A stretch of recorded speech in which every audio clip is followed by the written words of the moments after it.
Hi, sweet friends. Today is a dreary, rainy day here in Central Texas, and I'm going to make a French spice bread, and so I thought I'd bring you along with me. This particular recipe dates back to the Middle Ages, and as the name implied, French spice bread, it was popular in medieval France. Now, spice breads have been around forever. They were made in China and Egypt and early Rome, and were just sort of dense breads sweetened with honey. The type of flour used to make a spice bread really depended on where it was being made.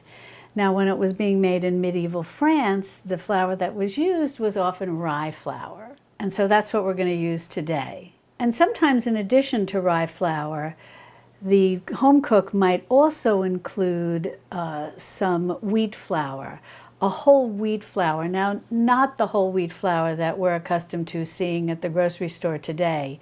It would be a much cruder version, often what they called like a land race wheat, just a kind of wild wheat that grew well in that particular area of the world. But instead of adding in some modern day whole wheat, what I'm going to use is spelt, because spelt is an ancient grain and it would be very appropriate. When I make recipes like this, I try to keep them as traditional as possible. Now we're going to go over the ingredients, and I am adding an egg and some milk, which really would have been reserved for a version of this that would have been served on a special occasion, since eggs and milk were very precious and often used in different ways rather than being used in baked goods. But the milk and the egg do make this spice bread nice. Now let's take a minute to just talk about the term I'm using, bread and spice bread. We often think of that in terms of like a quick bread, like a banana bread or something like that. These spice breads often started out as just flat, dense breads or breads that were raised with barm, and that's the foam that came on top of the beer when it was brewed by the brewer. And in other households, if barm wasn't available, then they might be using their version of a sourdough starter. And since in France they would have been using rye flour, they would have had a very nice active starter, because rye has things in it that yeasts love to eat. And that's why I always talk about making your sourdough starter with rye flour if it's available to you. And I have a video where I show you how to do that, making a sourdough starter with rye flour, and I call it a foolproof starter, because there's something about rye flour that when you use that to make a sourdough starter, you just always seem to have success. But what we're going to do, because I want to make this relatively easy for everybody, and I don't want to use packaged yeast, so we are going to be turning this into sort of a quick bread, which it did evolve to over time. And home cooks didn't necessarily have baking powder or baking soda. They used things like potash, which are the early versions, or the early version of your baking soda and your baking powder. You know, it's your early version of quick rising agents. I talk a lot about this. If you have my first cookbook, the Modern Pioneer Cookbook, I talk a lot about the evolution, so to speak, of quick rising agents. And the forerunners to baking soda and baking powder. But since we have the luxury of making traditional recipes, but using a little bit of the modern conveniences available to us, we're going to go ahead and use baking powder and baking soda in this particular bread. So even though I do like to keep things very traditional, I also like the ease of some of our modern conveniences. But I feel I'm keeping this pretty traditional by making this with rye flour. Now this is going to be more of a dense bread than if you were making this with an all-purpose flour and then just adding spices to it. But it's going to be, in my humble opinion, tastier, because I like rye flour very much. And it's also going to be considerably more nutritious than if you had used all-purpose flour. And when I talk about rye flour and spelt flour, I am using these in their whole grain form. Now normally I would like to just grind my whole grain and then you go forth in that way using my freshly milled flour. But what I did is I bought some rye flour and some spelt flour. since this will come as closely as possible to what you might be using at home if you don't have a grain mill and are grinding whole grain. Because there are little variations in terms of liquid measurements when you're using freshly milled grains. And so I just want to use what you would also find at your local grocery store. I'm just going to go ahead and open these bags of flour. I have these very nice bowls that I'm using, and I'm actually using these for the first time. So we're christening them in essence together. Ted and Ben, my sweet husband and my sweet son. If you're new here, by the way, my name is Mary from marysnest.com, and I'm the author of the Modern Pioneer Cookbook and the Modern Pioneer Pantry. And my husband is Ted, and our son is Ben. And Ted and Ben had given these to me as it's a set, and it's just lovely. It's the woodland creatures. I don't know if you can see, it's like an owl here and whatnot. And I love woodland creatures. And, you know, I just put these away. And do you do this? Let me know. Do you do this? And you say, I'm going to save these. They're so nice. I'm going to save them for a special occasion. But I'm telling you, as you get closer to 70, like me, what am I saving them for, right? I should use them and enjoy them. So, as I said, we're going to christen these together. They're lovely bowls. Alrighty, now we're going to need 2 cups of rye flour. And we're going to need 1 cup of the spelt. Now, if you don't have the spelt, don't worry about it. Just go ahead and use whole wheat flour from the grocery store. And depending where you are, I often talk about this on the continuum of your traditional foods journey. If you have not kind of eliminated most of the all-purpose flour from your kitchen, and that's what you have, you can mix the all-purpose flour with the rye flour, and that'll be fine. And as a matter of fact, again, because I wanted to make things as easy as for people as possible, rye flour is a little easier to find than spelt flour. In the actual written recipe that I'll have over on my blog, that's just marysnest.com, I recommend rye flour, and then the 2 cups of rye flour, and then 1 cup of all-purpose flour. And we're not going to get fancy with this. I have to tell you, I'm actually going to use the half-cup measure because I think it'll be easier for me to get it into this bag. I'm not one to weigh anything, and so I'll take four of these, right? I have to think I'm no math whiz. I'm just going to go in here, and I'm going to dip, and then I'm going to level it off with my hand, and I'm going to go ahead and put it in my bowl. So I'm going to need 4 of these since this is a half-cup measure, and I need 2 cups of the rye flour. Yeah, I'm not one for all this weighing business and people feel that if they give you the weighted amounts that you'll have more success. And to be honest with you, I'm not a believer in that because every kitchen is different, every oven is different, the weather outside is different depending on where you might live. And so even with super exact measurements in terms of weight, your particular baked good, specifically, you know, if you're doing like yeasted breads or sourdough, may not come out the same way as the person that is giving you the instruction. So I say don't stress yourself. just use your measuring cup, and more important that you just bake, and that through baking you develop an idea of how the batter should look in our case, or how the dough should look if you're making, you know, a sourdough or a yeasted bread, one that you're using packaged yeast from the grocery store. Now, that said, I really feel that that's the whole. Now I'm just moving on to the spelt, and since this is a half-cup measure, I'm just going to go ahead and put in 2 of these. You learn through experience. You learn how the batter should look, how the dough should look. And then when your baked good comes out of the oven, if you're happy with it, this is why I say keep a kitchen journal. Record what you did. Record what the weather was like outside. what time of year it was. You know, all of these things affect the conditions in your kitchen. And over time, you'll learn and you'll say, that was a little dense, that was a little heavy, it didn't quite cook through, or, the dough just didn't rise, or whatever the case may be. And you tweak the recipe little by little by little till you get, and it usually just requires minor little tweaks, maybe a little more water, a little less water, and you get the feel for what you should be, how you want your final product to be. So I've got 2 cups of whole grain rye flour and 1 cup of whole grain spelt flour.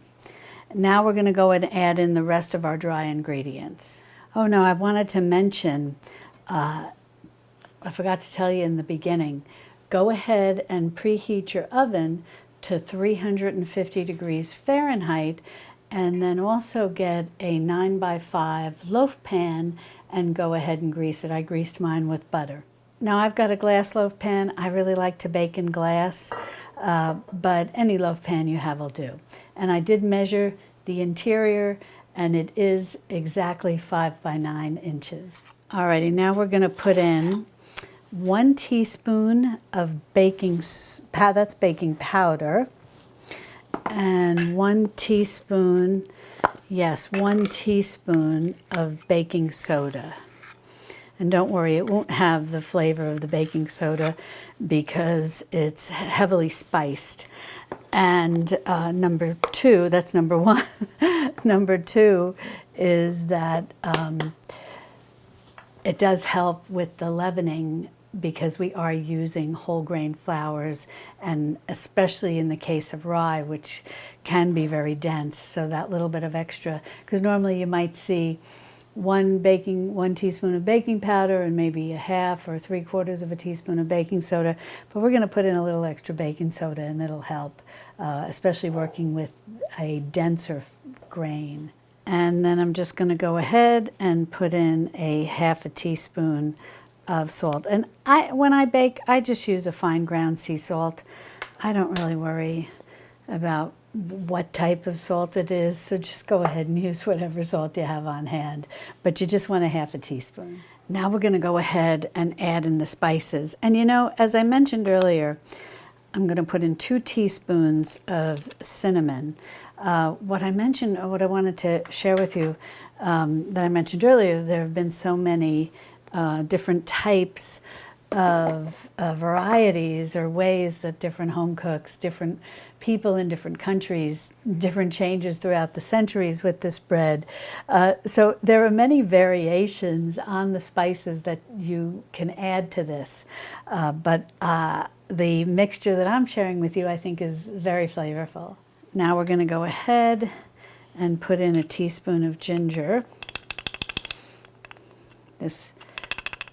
And I'm not too worried if it's not perfectly level. I think if you've been with me for a while, you know that I don't worry about being so specific when it comes to measuring different spices and whatnot. Alrighty, and then the next ingredient, I want to tell you about this recipe in a minute. I'll tell you something about it, but the next spice we're going to put in is 1/2 teaspoon of cloves. Cloves is nice. It has a wonderful aroma. Now, you could also add in some allspice if you like. You could add in some black pepper if you like. That was actually before the spice trade became much, more common, and the home cooks in Europe were able to get a wider variety of spices. It wasn't uncommon to put black pepper into different types of spiced dishes or spiced breads. Now I'm also going to put in a 1/2 teaspoon of anise seeds, and if you want, you can go ahead and crush these. They're very small, but if you wanted to, you could certainly crush them in a mortar and pestle. And if you don't have anise seeds, you can also use fennel seeds. They have a very similar flavor, but you'll want to, those you will want to crush in a mortar and pestle because they're a little bigger than the anise seeds. Now that we've got everything in here, we're just going to go ahead and just give this a good whisk, just to make sure that you've got everything well distributed. All the spices and all of the baking powder, baking soda, the salt, and just give it a couple of seconds, go a little good twirl around. Now we're going to go ahead and put these dry ingredients aside, and now we'll concentrate on our wet ingredients. And you can, what you're going to need is 1 cup of like a pourable type honey, not a creamed honey, a very liquid honey, and a mild honey is fine. If you want a little more of a molassesy, if that's a word, flavor to your bread, you can add a little brown sugar, just like pull back a little bit on the honey, and you can mix the honey with some brown sugar, or you could use sucanat, the dried sugarcane juice. It's a more natural form than the commercially made brown sugar. That'll give a nice rich flavor. Or if you have availability to a very dark honey, like a buckwheat honey maybe, you can go ahead and use that, and that again will give a richer flavor. But today we're just going to use a mild pourable honey. I think this is just a clover honey, and this most people will have this. You probably have this in your kitchen. Then you're going to need 3/4 of a cup of milk. And you're going to want to use, or you should, you can use, if you want, a 2% milk or something like that, if that's what you have in your fridge. But I highly recommend that when you do bake, you try to use full fat milk, whole milk. Now to this milk, which can also help with the flavor of this bread, it's great if you add in a 1/4 cup to bring this up to a full cup. Of a strong black tea or a strongly brewed black coffee. I'm going to be using coffee because that's what I have left over from breakfast this morning. But if you don't have that, don't worry. You can just put the full cup of milk if you want. That'll make it nice and rich. Or you can just have a 1/4 cup of water that you add, because you're going to need probably 1 full cup of liquid to make this bread. Then the last 2 ingredients you're going to need are 1 egg and 1 teaspoon of vanilla extract.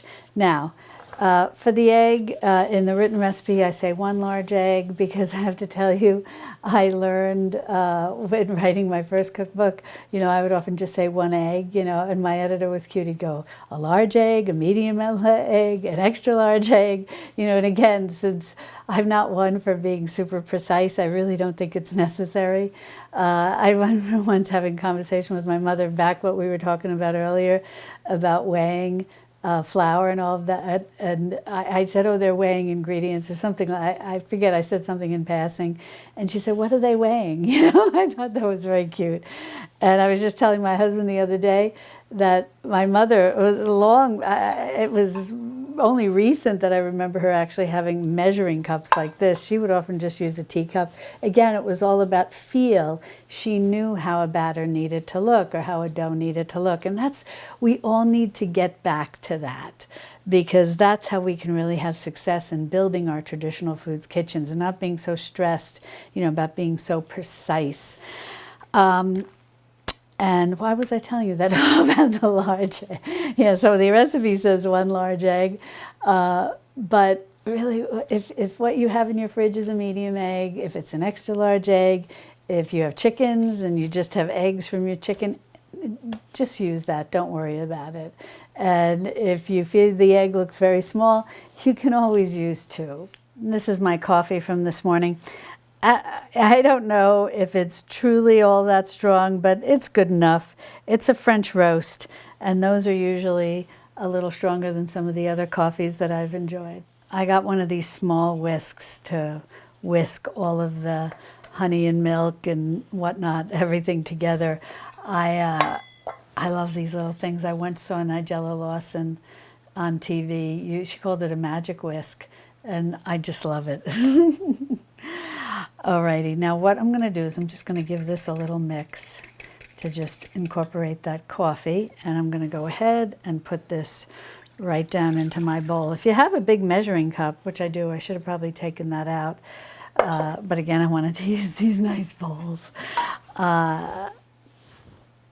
You could just do it all in a big measuring cup. You've probably seen me use mine. I have an 8-cup measuring cup, big glass measuring cup. I love that thing. Alrighty, we're gonna need, so that was 3/4 cup of milk, the 1/4 cup of coffee, and now we need 1 cup of honey. Now I'm gonna go ahead and add in this 1 cup of honey. And I know some people have concerns about heating honey, and I'm not using anything particularly fancy. I'm just using a very simple liquid clover honey, not necessarily raw or anything like that. And this is something that our ancestors did. They did use honey as a sweetener. It's what was available to them. And if white sugar was available, it was expensive. And I always find it interesting that a lot of times, like the white sugar, white flour, white rice, all of these foods were reserved, you know, for the nobility or the wealthy or royalty, and not, you know, for the peasants. And it was the peasants who were eating actually much healthier food. But honey, depending, you know, what region of the world you were in, but honey was used as a sweetener, molasses, maple syrup here, you know, in the United States, in the colonies, up in areas like Vermont. Maple syrup was commonly used as a sweetener.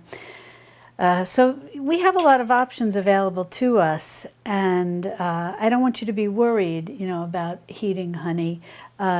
Just choose one. You don't have to make, you know, first of all, creamed honey doesn't work all that well in recipes like this. Your more pourable liquid honeys work better. And if that's the sweetener you have, and that you're either transitioning from white sugar and you're trying to use things like honey, and honey is usually a little more affordable than maple syrup, or maybe you don't want the flavor of maple, although I don't find the flavor of maple syrup overwhelming. I must just like maple syrup, and I like using it as a sweetener. But feel free, you know, to transition from white sugar to honey. And there's some little adjustments when you're baking and a recipe calls for white sugar. And if you want to use honey, and you can use it 1-to-1, you just might have to reduce the liquid in the recipe a little, or you can just reduce the honey a little, because honey is sweeter, you know, than white sugar.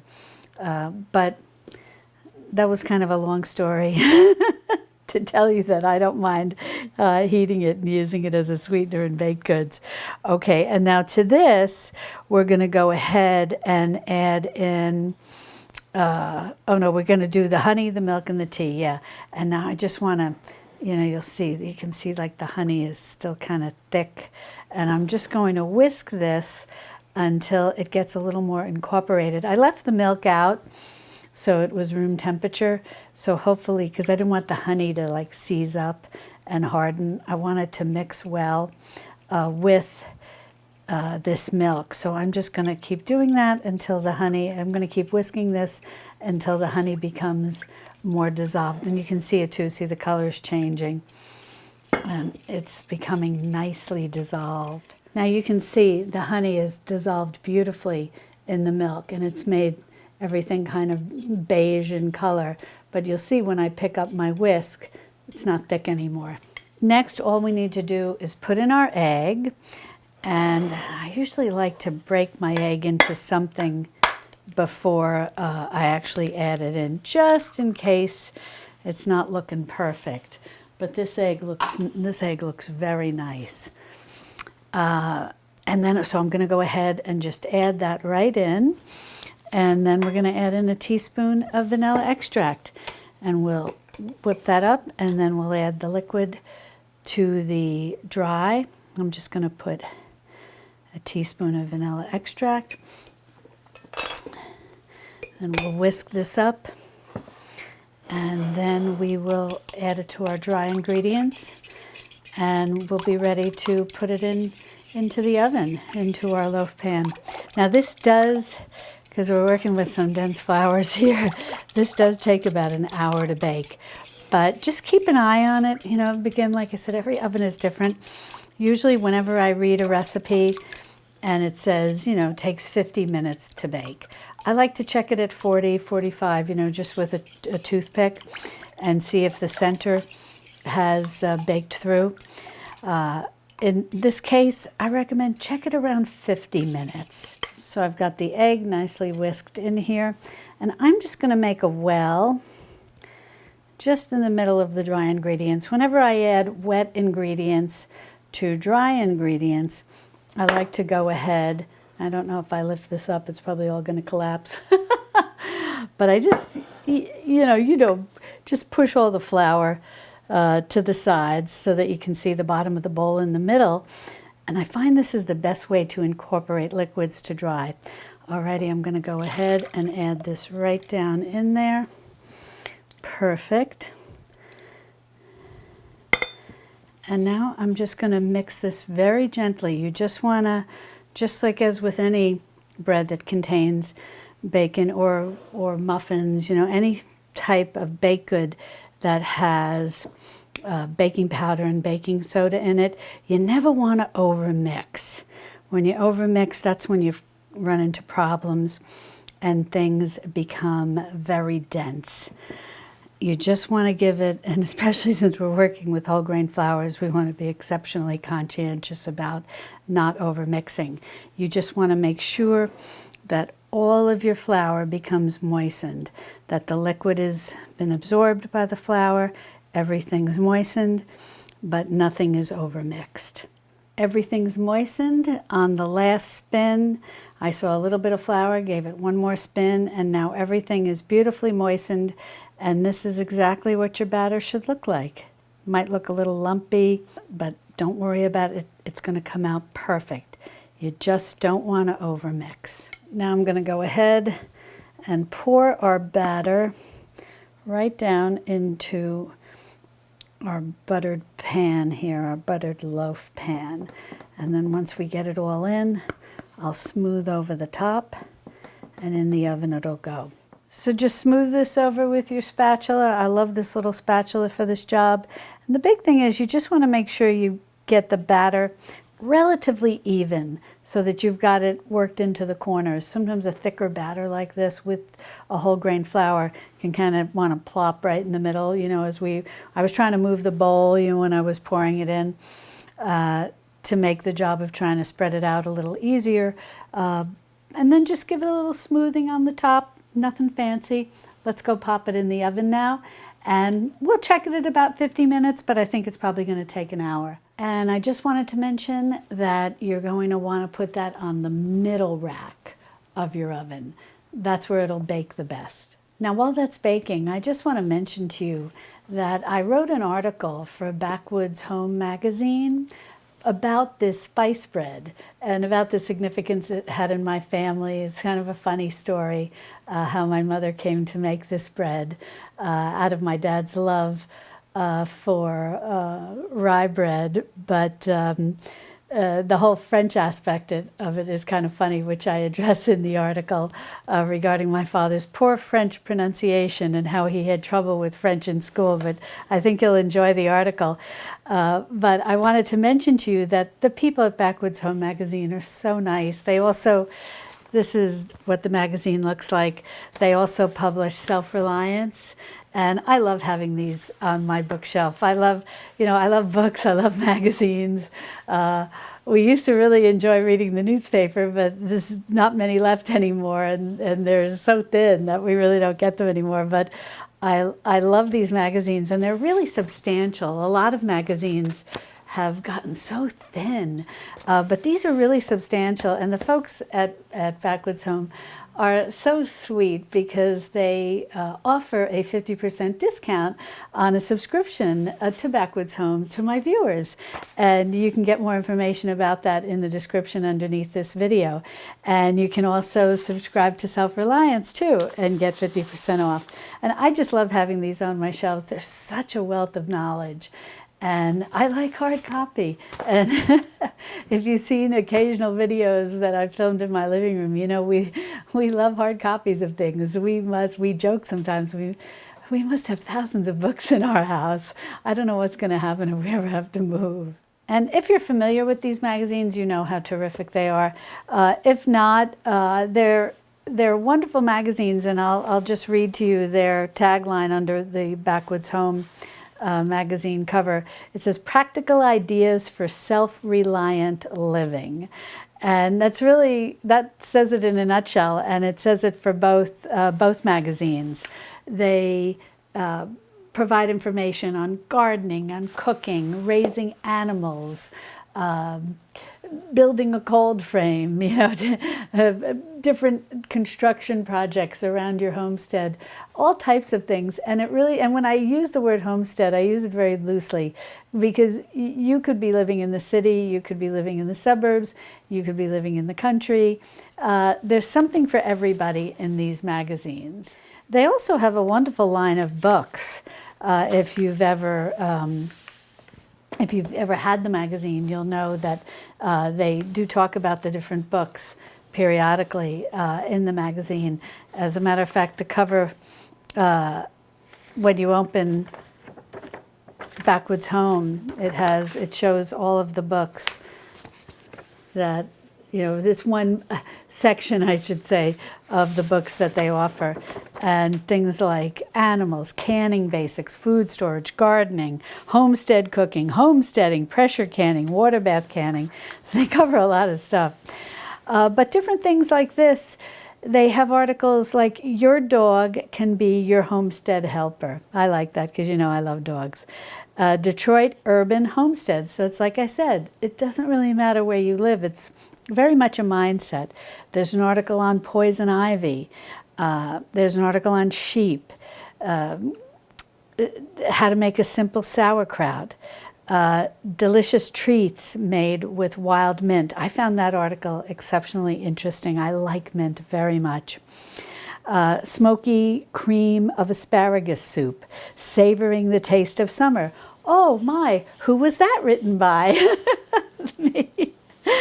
I'm laughing as I'm reading it. I see by Mary Bryan Schrader. And in that, I share, some nice recipes for how to make a focaccia, the Italian flatbread, with crushed tomatoes from the garden and basil, and fresh basil is something my mother would always make during the summer months. I highly recommend these. They're wonderful magazines, and they're just wonderful people who publish these magazines, so you can't go wrong. And 50% off is always a good deal. As I said, just check the description underneath this video. One other thing I want to mention to you is if you're new here, and even if you're not, you may not know that I have a newsletter that I send out every Saturday morning. And I think you really like it. It's chock full with a lot of traditional foods information, and also going-ons, in our home, in my kitchen, what we've been up to, and hopefully something entertaining for you to read. I really try to bring you into my kitchen and into my life, and the reason that I'm talking about the newsletter is I feel it's exceptionally important now more than ever. And I'll have a link in the description below to where you can subscribe. And again, like I said, I don't inundate you. And if you get one issue and you want to unsubscribe, it's very easy to do. But when you do subscribe to my newsletter, you get a lot of nice little goodies, so to speak. You get my essential 36-page Traditional Foods Four Corners Pantry Guide, and that thing is really fantastic. I have to say so myself. I'm complimenting myself. It's kind of funny. But I really worked hard on that. And I list all of the traditional foods you may want to consider for stocking in your Four Corners pantry, your working pantry, fridge, freezer, in your extended or prepper pantry. But I don't just give you a bunch of lists.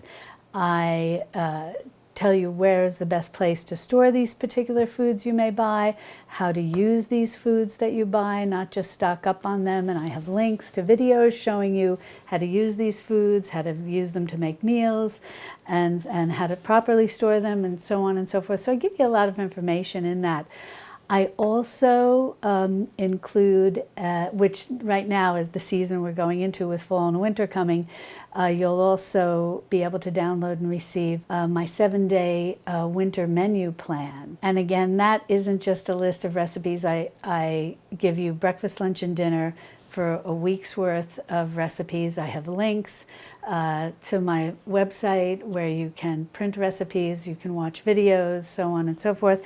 And I also provide a lot of information in the front part, the front matter of that menu plan, before I actually just list the recipes and whatnot, about menu planning. I'm not a big meal planner, so to speak. I've never been very good at that. But I talk about how I like to kind of make one big meal that can maybe help me to have some leftovers. It's very often a roast chicken, and then save the carcass to make bone broth. If I have some leftovers, I can recreate that into maybe a nice chicken soup or something like that. And I just walk through the process of how I run my Traditional Foods Kitchen. And I think you might find that interesting and helpful, especially if you're at the beginning of your journey. So I didn't want to just give you a menu plan. I wanted to give you some framework on how to structure your Traditional Foods Kitchen to make the process as easy as possible, as streamlined as possible. So hopefully you'll like that. Then I also include for you a list, and I just updated this for this year, 2025.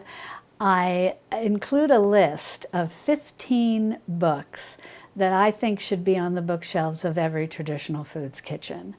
And I tell you a little bit about the book, and I also link to different videos about traditional foods, about cooking traditional foods, what are traditional foods, how to make different types of foods, everything that's kind of related in essence to the books that I mention. So think about that. What I started to say earlier, but I got a little distracted on what if you've been with me a while, you know I tend to go down rabbit trails. But I feel it's so important today that we stay in touch. And a newsletter is a really good way to do it. And you then can email me, and I do my best. I get a lot of emails.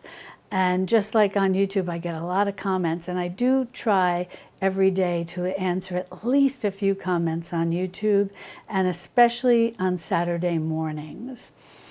Also, I try to monitor my email that comes in at contact@marysnest.com and see what are you asking me. You know, sometimes I can't respond to every single email, but if I see trends, I try to address that in a video. And sometimes when I can, I will respond, you know, to a video and to an email. But I feel it's very important right now, because as we go into this, I don't know whether to call it brave new world or scary new world of AI, that it's nice to have the human connection, to know that I'm a real person. This is a real person here, you know, talking to you and writing to you. And you're writing to me, and I'm responding, you know, and that we keep that human connection going, because I really don't know what things are going to look like. I've seen these AI videos. They blow me away. And I don't know where this is all going to lead. So, but consider subscribing to my newsletter so we can stay in touch, and say hi. If you have a second, email me and say hi. I'd love to hear from you. And speaking of the description underneath this video, be sure to check it out. Scroll down. I put a lot of information in the description. I put links to a lot of the videos that I feel are related to this video that might be helpful to you. I have some of my popular playlists down there as well. I have my sweet companion here. This is Indy. I don't know if you can, I don't think, maybe you can see his tail. I'm not sure. He's such a good boy. And I also list things often, oh, he wants a treat. I often list things that I might be using, like that magic whisk. I'll a whisk. I'll put a link, to that. I will put links to some of the things that I've used in the video that people sometimes will email me and say, oh, what were you using? So I do try to put some of those things in my in the description. And I also include some links to just a lot of general things that I like to keep in my traditional foods kitchen that I think might be helpful to you. So definitely check that description. There's a lot down there. The information about the magazine, the Backwoods Home magazine and Self-Reliance magazine, other discount codes that I've got. Oh, and also I wanted to mention that when you, boy, this dog is just such a love bug and he really wants my attention. Oh, but I just want to mention, that's where you can get all the information about the magazine and about the newsletter and just a whole bunch of other information so that I think will be helpful to you. So definitely take a look at that. Well, I just took this spice bread out of the oven and it looks glorious. Look at this. I can't wait till we slice into it. Now, I just want to mention this did take the full hour, the full 60 minutes. And I did tent it at about 50 minutes because when I checked it at 50 minutes, the toothpick that I inserted wasn't coming out clean yet, so I knew it needed about another 5 to 10 minutes. But it was browning up nicely, so I said, I better not chance it, and so I tented it. So keep that in mind in case you run into that. Also, first let me get this out. Then another thing I want to tell you, but first let me put this onto the cooling rack so it can cool. Now, I just want to mention while this is cooling that in the magazine article that I wrote for the issue of Backwoods Home magazine that'll be coming out later this year, I include a recipe, a traditional recipe for the Christmas version of this. And in France at Christmas time, they would dress this up a bit. And it might have frosting on it, a nice icing. It might have some candied orange peel and have additional spices included. They'd really make it festive. A lot of the fancy things were saved for holiday time. That's definitely something that my mother would always say when I'd say, oh, can we have this or that? And she'd say, for holiday time.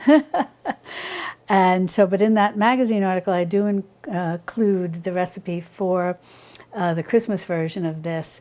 And I also have the recipe for how to make candied orange peel. So hopefully that'll be helpful to you. I also want to mention something about the basic recipe, that it's a total of 3 cups of flour.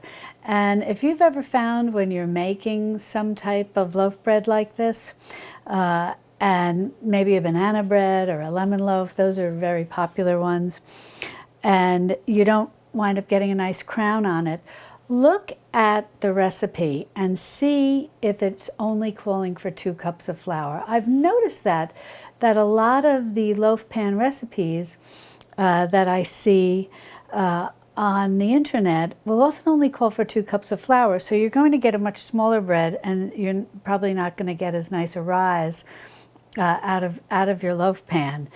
So you want to look for recipes that call for 3 cups of flour, or try to use some program that can help you, or you might just have the knowledge to adjust the other ingredients once you adjust the particular recipe that you find, adjust it up to 3 cups of flour. But I really recommend, rather than looking around at a lot of things on the internet, try to search out old cookbooks, or maybe talk to your grandmother or your great-grandmother if she's alive, even your mom. In my case, my mother lived to be almost 99 years old, so she had very traditional ways of cooking. Because I think what's happened is we have gotten very far away from traditional recipes.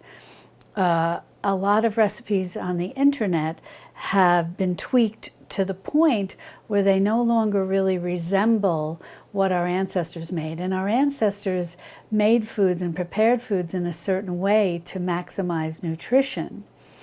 And we don't want to lose that. That's why you've often heard me, talk about cooking meat on the bone. And there are different ways of baking and cooking that our ancestors did, and that we have to keep those traditional recipes alive rather than tweaking them too much. You want to bake with whole grains and do things that are less processed. And you don't often need a lot of ingredients. Our ancestors often didn't have a lot of ingredients available to them. And certainly you can jazz things up a little. But trying to stay more true to how foods were prepared by our ancestors will do us a lot better in the long run.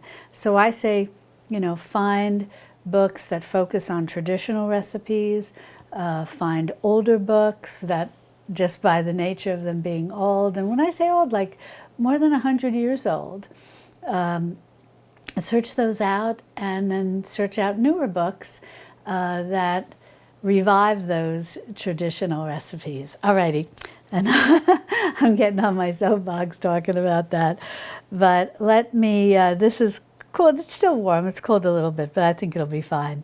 Let's give this a slice, and we'll give it a taste. Hey, honey, come on in. Hi, honey bun. Yeah, brought you in for the taste test. I'm looking forward to that. I smelled something delicious. I'm usually behind the camera, and I get to see all the deliciousness being made, and also smell the wonderful aromas. So I'm looking forward to a delicious taste test. Well, I got your slice here. Now, one thing I want to say is that it's not uncommon for people to put butter on this or some orange marmalade. This is some black raspberry jam I know you like. So you really have options. And what's great is you can eat this for breakfast with a cup of coffee. You can have this for dessert with a little bit of whipped cream on it maybe. It's so versatile, and the flavor is so wonderful. And the aroma, right? Don't you really smell it? It's outstanding. You really smell the spices. Yeah. And perfect for tea time too. And I took the end piece. I love the ends, right? I'm so happy you like that. So you put some jam on yours. I'm going to taste this just as is, and you just please dig in. Whoops! I'm going to taste this just as is. I want to see what it's like, but I think I would like some butter on this. I think it'd be very good with butter. Oh, it's good. Tell me what you think. Delicious. The texture, the taste. You can really taste the spices. Yeah. And isn't it good? It's a little more, probably a little easier to see on yours since mine's the end piece, but this is not, how sometimes if you make these type of breads where you're using all whole grain flours, they're like really dense. But would you say that this is dense? No, not at all. This is light. It flakes off, and you can really enjoy it. Enjoy it as is, or with butter. I can see this with butter. With butter, toasted for in the morning. for breakfast, or for a snack after a meal. Yeah, this is really. Get the telephone, take a picture. And I'll have him overlay it. But I just want to show show my sweet friends, as I like to think of you, but I want you to just see that this is not the least bit right. No, for the type of with all this whole grain flour and rye. Beautiful. I really thought this would be dense. This is a little, you're kind of pulling it because it's the end piece, but this is really tender. Outstanding. A little bit of a gingerbread flavor. Do you find that? Holiday-ish. Yeah. But perfect for the fall. Everybody's talking about pumpkin spice instead of pumpkin bread. This is, I think, a wonderful alternative. That's outstanding. It's really good. We're going to finish it. But in the meantime, if you'd like more recipes like this, traditional baking recipes, be sure to click where? Over there.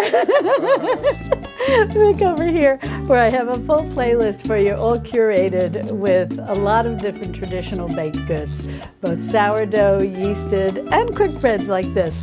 And we look forward to seeing you next time. Where? in our Texas Hill Country kitchen. Love and God bless.